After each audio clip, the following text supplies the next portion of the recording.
do any of the books deal with tooth problems on a vegan diet, underweight, wanting to gain weight, etc.? Well, let's address each one. I've written a lot about dental problems and oral problems over the years, but I don't think I've really asserted a whole lot of effort in putting this in one of the books. You've given me a good idea for an upcoming book. What I'll talk about a lot, though, is weight and a living food diet. The most notorious thing I see occurring is when people get on a living food diet, they're all shocked that they become thin. Well, let's wake up, people. Healthy food does not put weight on your body. You've just been used to eating totally unhealthy non-food your entire life that made you fat as hell. The fact of the matter is you get on healthy food that's going to go through your body, that has a high fluid, high liquid content, massive nutrition in it. It goes in and goes out without leaving debris behind, and that's why you get thin. Let's wake up. I wish I could tell you that you can completely heal yourself at every level just on diet. Sadly, it's not true.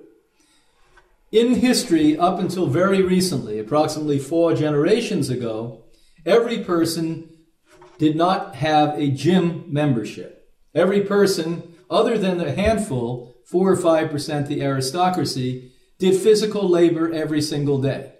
My grandmother, who actually worked in the house, had larger biceps than I do, and I go to the gym 3 times a week and lift heavy weights. Why? She refused to get one of those newfangled washing machines. She would go down in the basement with a scrub board and actually scrub the clothes. She liked that.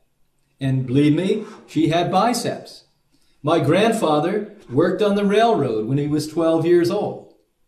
My grandfather was always a very strong man. He did not need gyms.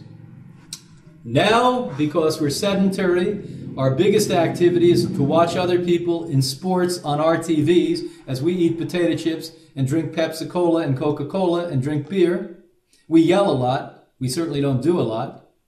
And then we sit there and say to ourselves, well, I don't know why I'm getting thin. Why are you getting thin? You have no muscles. The only weight you want on your body is muscle weight. When I was 240 pounds, and my best exercise was in my thumb with a clicker for the TV, and maybe my foot where the pedal on the gas went, I couldn't figure out why when I went to 119 pounds, I wasn't healthy yet, when I was eating 100% living food organic diet. Well, why I wasn't healthy? I was completely avoiding the fact that I needed to exercise. You cannot and will not be healthy on any diet unless you exercise, and certainly you will be thin and you will be overweight if you do not do weightlifting, weight-bearing exercise. This is not an option. Every one of us listening today must be doing resistant exercise at least 3 days a week.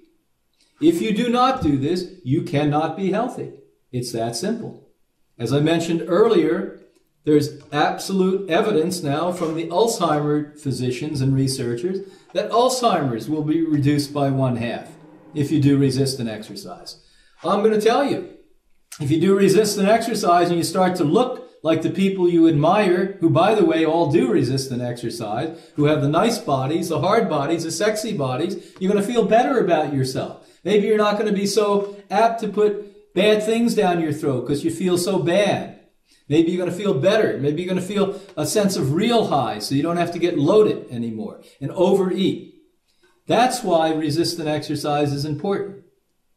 To be a living fooder that's healthy, you must lift weight. And that's everything from certain forms of non-spiritualistic yoga like hatha yoga to non-competitive gymnastic, weight-bearing where you're lifting your own body weight, to the machines now that you get on that are very safe and no matter what age you're at can be utilized, to free weights. But you don't start with free weights.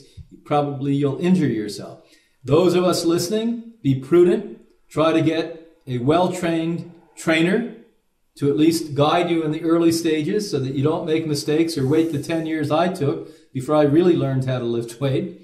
And that's the answer on weight gain and weight loss. It's weightlifting that's going to help you with that.